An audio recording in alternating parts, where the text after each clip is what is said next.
Hi guys! Welcome back to my channel, and for today's video, nandito tayo ngayon sa Narcisos. So bagong restaurant lang ito dito sa Silang along Aguinaldo Highway. So Narcisos Garden Restaurant and Event Place. So may seaside pulutan yan. So hindi ko alam kung ano yung seaside, pero yan Aguinaldo Highway yan. Ito yung very spacious parking area nila. And then ayan yung facade ng Narcisos. So atras lang ako, papakita ko sa inyo yung itsura ng kabuuan ng Narcisos. Ayan. So mahaba ang frontage na itong restaurant na to mula doon. Ayan. Para sa tingin ko ano to parang tatlong ano siya. Parang tatlong structure. Ayan yung isa. Ito tong pangalawa to. Then pangatlo. Ayan pangatlo. So meron silang mga indoor dining. Meron din outdoor yan sa gilid ng mga sa loob ng parang garden area. And then meron din sila sa second floor doon. So tara, explore natin, pasok tayo. So ayan, tara, let's go. So ito yung main entrance. Meron parang gazebo. Ayan o.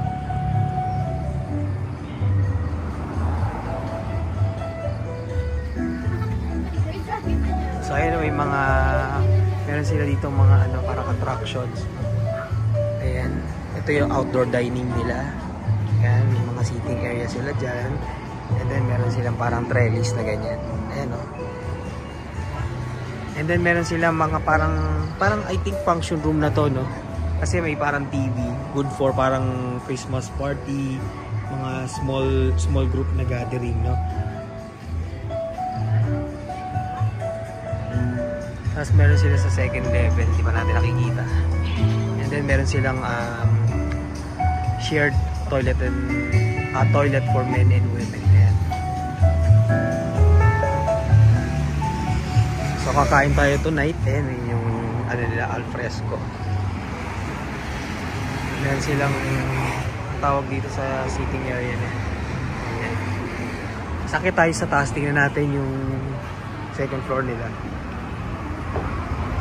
So first time natin dito, hindi pa tayo nakakapunta dito. Hindi pa rin tayo nakakaakyat dito. Hindi, ano pala to?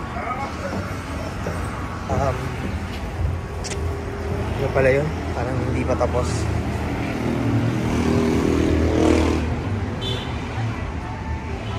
So ito pala yung isa. May seating area sila dyan. Kumbaga sa mga gusto ko mag-alfresco, dyan po. And then ayan, dito tayo, akit tayo dito. Ito pala, isa hindi pa tapos. May mga may mga construction worker. So ito dito. Ayan, perfect for for group, no? Small group. Pero hindi siya gano'n ka-exclusive. Hindi kagaya nung sa baba na may parang may enclosure, tsaka may TV. So pwede dito mga meetings, orientations. Yan. Small gatherings.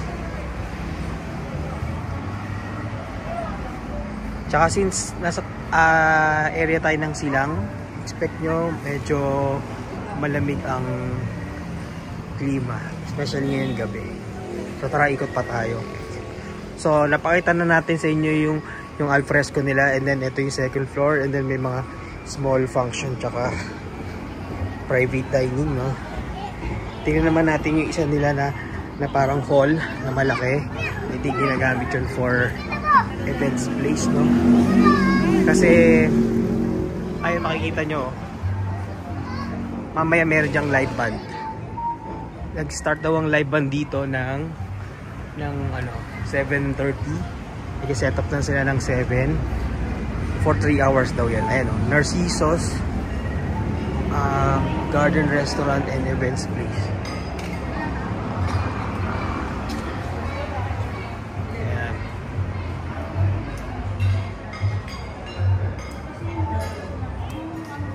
Ayan, nag-set up na sila doon. Meron din palang seating area dito. Ayan, meron din silang shared restroom.